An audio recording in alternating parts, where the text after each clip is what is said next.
வணக்கம் நண்பர்களே, கிச்சன் கிளாப்ஸில் பூரிக்கு தோதான உருளைக்கிழங்கு குருமா செய்ய போகிறோம். உருளைக்கிழங்கை உப்பு சேர்த்து வேக வச்சு தோல் நீக்கிட்டு மசிச்சு எடுத்து வச்சுக்கலாம்.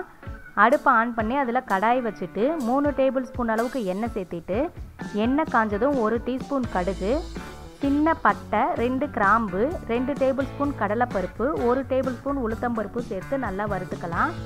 பருப்பு நல்லா வறுத்ததுக்கப்புறமா கொஞ்சமாக கருவேப்பிலை சேர்த்திட்டு நம்ம துருவி எடுத்து வச்சிருக்கிற இஞ்சி 1 டீஸ்பூன் அளவுக்கு சேர்த்துக்கிட்டு நல்லா இதையும் வதக்கி எடுத்துக்கலாம். இது கூடவே ஒரு பெரிய வெங்காயம் நீல வாக்கில் கட் பண்ணி சேர்த்திட்டு தேவையான அளவு உப்பு சேர்த்துட்டு கொஞ்சமாக மஞ்சள் தூள் சேர்த்து நல்லா வதக்கிக்கலாம். ஏற்கனவே உருளைக்கிழங்குல உப்பு இருக்கிறதுனால பார்த்து சேர்த்திக்கோங்க.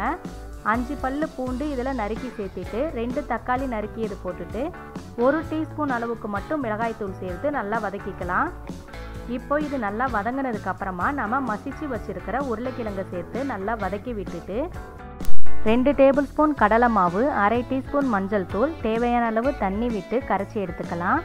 வதக்கிட்டு இருக்கிற உருளைக்கிழங்கு கலவையோட இந்த கடலை மாவு கரைசலை சேர்த்துட்டு தேவையான அளவுக்கு தண்ணியும் விட்டுக்கோங்க. கடலை மாவு நல்லா திக்னஸ் ஆகும், அதனால் கொஞ்சம் தண்ணி தாராளமாக விட்டுட்டு கலந்து விட்டுடலாம்.